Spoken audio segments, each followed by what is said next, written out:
وأظلنا شهر السلام ضيف يزور بكل عام فإذا أهل هلال. بسم الله الرحمن الرحيم. الحمد لله والصلاة والسلام على رسول الله محمد وعلى آله وصحبه ومن والاه. أما بعد، لکه څنګه چې موږ او تاسو په آخري عشره کې د رمضان المبارک کې روان یو، الله رب العالمین نه دا دعا کو چې الله رب العالمین زموږ او تاسو ټول عبادتونه قبول کړي، او الله رب العالمین دې په دې ورځو کې زموږ او تاسو هغه بهترین شپه کې زموږ او تاسو قسمت د عبادت وکړي.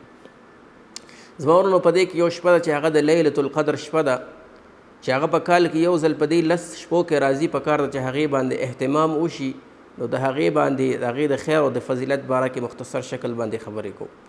الله رب العالمین د دې شپې باره کې قرآن مجید کې مکمل صورت نازل کړی دی د قدر په نوم باندې، او هغې کې دا فرمایي چې په دې شپه کې عبادت خیر من 1000 شهر، دا د 1000 میاشتو نه هم بهتره دی.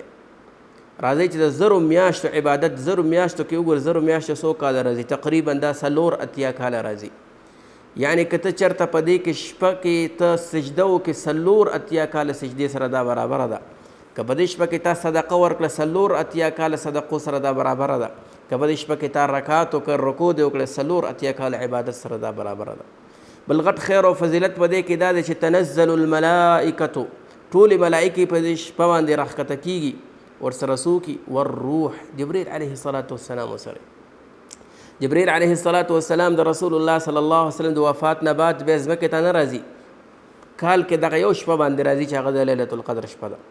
زما ورونه هر مسلمان له پکار دي چې دې شپه باندې ډېر زیات اهتمام وکړي.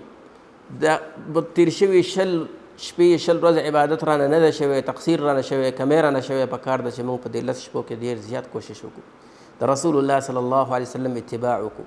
رسول الله صلی الله علیه وسلم د الله رسول پیغمبر محبوب، هغه په دې شپو کې خپل ځان تکړه کوي. په دې شپه کې چې کوم دی هغه دې شپو ته ځان اوزګاروي، او د دې شپې د پیدا کولو او د شپه کې د عبادت دپاره چې کوم دی هغه 10 شپې مکمل اعتکاف کوي. زما ورونو پکار ده چې موږ هم د 10 شپو کې که اعتکاف نشو کولی، په دې 10 شپو کې عبادت وکړو.